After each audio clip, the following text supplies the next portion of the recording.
Friday in Salem, where alliances shift, plans backfire, and no secret stays quiet for long.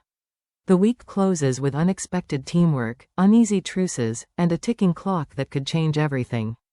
A fragile partnership forms between two young hearts searching for redemption, while an uneasy conversation between two fathers exposes how far lies can travel before they destroy the truth. Meanwhile, love schemes, hidden agendas, and quiet warnings ripple through town, setting up a storm that will hit Salem hard next week. Because on Fridays here, endings are only ever beginnings. The episode begins in the stillness of Salem Park, a place that's seen too many tearful goodbyes.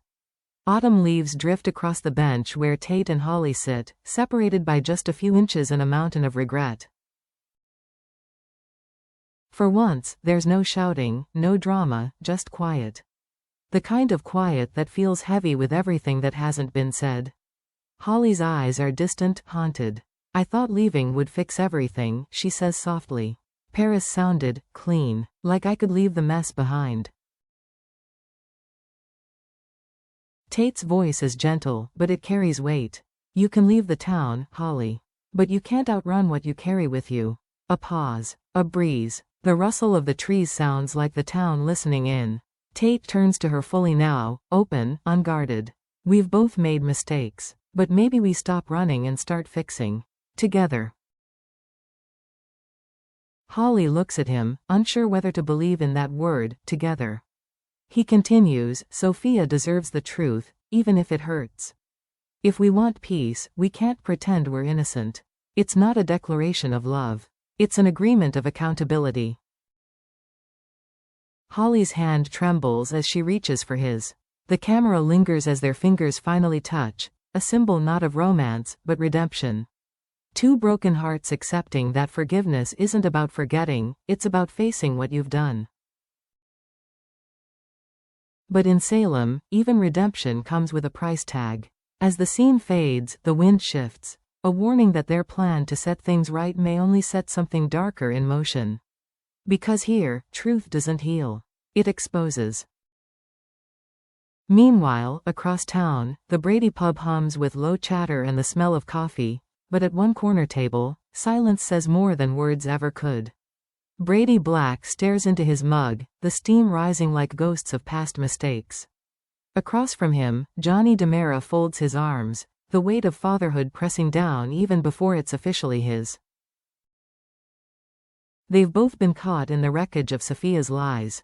One as a father watching his son grow up too fast, the other as a man trying to give a child a future that keeps slipping away. Johnny finally breaks the silence. "I keep thinking about Tessero. About what happens to him now. He didn't ask for any of this. The lies, the chaos, the DNA tests." Brady's jaw tightens. "No kid ever does. We just pass the pain down.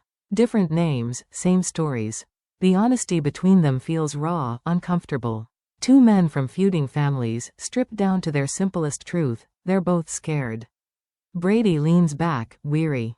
"Tate's trying to do the right thing. But I see the guilt eating him alive. He's too young to carry this." Johnny nods. "So was I once." The words land like a confession. A DeMera acknowledging that the cycle never really breaks, it just shifts victims. Johnny's eyes darken. If Sophia's lies could cause this much destruction, imagine what's still buried. We haven't even scratched the surface. Brady doesn't respond, but the look on his face says everything. The fear isn't just about the truth coming out, it's about what happens when it does. As Johnny leaves, the camera lingers on Brady's reflection in the diner window, tired, haunted, and bracing for a storm that's already begun. Because in Salem, every truth uncovered only leads to a deeper lie. After a week of chaos, betrayal, and half-truths, Days finally takes a breath, but even peace in Salem feels borrowed. Steve Johnson and Kayla Brady stand at the docks, the water glinting gold under the afternoon sun. It's quiet, almost too quiet, seagulls echo in the distance, waves roll lazily against the pier, and for the first time in weeks, they aren't running toward or away from disaster. Kayla's arms are crossed, her expression soft but teasing. You still carry that patch case everywhere, don't you? Steve chuckles, reaching into his jacket pocket and tossing the worn case in his hand. Old habits, baby. Hard to shake the pirate out of the sailor. They share a laugh, the easy kind that comes from decades of surviving everything together. Kidnappings, brainwashing, disappearances, and death that never quite sticks. But then, the mood shifts. The camera draws in closer as Kayla's tone lowers. Steve, have you heard about the new hospital lab? The one EJ's funding? Steve's smile fades. A little. Why? I don't know, she says quietly. Something about it feels wrong. The equipment orders, the private access, it doesn't add up. Steve's hand finds hers. If there's something shady going on, we'll uncover it. Like always. Kayla's gaze lingers on the horizon, calm but uneasy. Let's hope we're not too late. They share a kiss, framed by the setting sun, a moment of stillness, of history, of love that's weathered every storm. But as the music swells, the camera pans down to the water, and for just a moment, a reflection flickers. A shadow. Someone watching. Because in Salem, even peace has eyes. At the Kuryaki's mansion, the mood is the opposite of calm, thick with nerves and unspoken fear. Stephanie Johnson sits at the dining table, surrounded by papers, phone logs, and printed emails. The glow of a laptop screen paints her face in cold light. Across from her, Alex Kuryakis leans forward, eyes locked on the same data. The champagne flutes from the night before still sit on the counter, untouched reminders of a happiness that already feels like a dream. Are you sure this will work? Stephanie asks, voice barely above a whisper. Alex nods, jaw tense. It has to. Jeremy's not stopping on his own. We go public, we expose him, end his influence before he can hurt anyone else. Stephanie's eyes flicker with doubt. And what if it backfires? What if he comes after us? Alex reaches across the table, his tone protective, almost pleading. Then he'll have to go through me first. I'm not letting anyone touch you again. She looks at him, the man who's fought for her, lied for her, and now plans to risk everything for her.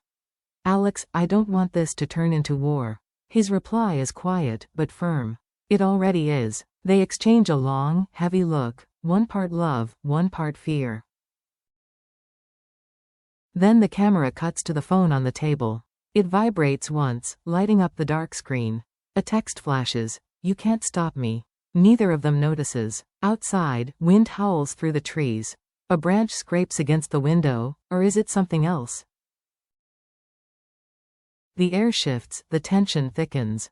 Stephanie exhales shakily. I just want to feel safe again. Alex's voice lowers, steady but uncertain. You will, I promise. But in Salem, promises are just preludes to heartbreak. And somewhere in the shadows, Jeremy Horton smiles. As night descends on Salem, the town finally exhales, but it's the kind of breath taken before a scream. Streetlights flicker. Windows glow. Families retreat indoors, believing the storm has passed. But under that fragile calm, the next wave is already rising. Tate and Holly's alliance, innocent on the surface, will ripple across Salem by morning. Their decision to uncover the truth about Sophia will reignite every wound their parents tried to bury. What begins as redemption will turn into exposure, and once the whispers start, they'll be impossible to silence. Meanwhile, Brady and Johnny's quiet truce is hanging by a thread. A new piece of evidence about Sophia's past, a photo, a document, a single sentence, is ready to explode. And when it does, trust will shatter like glass between two men trying to protect what's left of their families. Across town, Steve and Kayla's peaceful afternoon becomes the first domino in a conspiracy no one sees coming.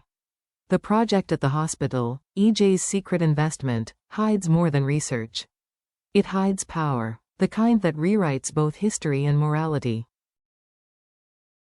And at the Kuryaki's mansion, love becomes war. Stephanie and Alex's plan, born from fear and devotion, will trigger the very danger they hoped to end. Jeremy Horton is watching, waiting. Friday's episode isn't resolution. It's ignition. Every storyline, the hospital secret, the baby scandal, the manipulation and obsession, is a fuse burning toward the same explosion. Because Salem doesn't reset when the week ends. It reloads. And by the time the credits roll, one truth remains: in this town, calm isn't safety. It's camouflage. So, Days fans, what's your take on Salem's false peace? Will Tate and Holly's fragile alliance bring healing, or drag them deeper into the chaos they tried to escape? Can Brady and Johnny's uneasy bond survive once the next secret drops? And what exactly is hiding behind those locked lab doors, a miracle, or another Demera nightmare? Drop your theories in the comments below, and don't forget to hit like if you're living for the drama and subscribe for more deep dive Days of Our Lives breakdowns every week. Because in Salem, Fridays don't mean closure. They mean countdown. And the next explosion is already on its way.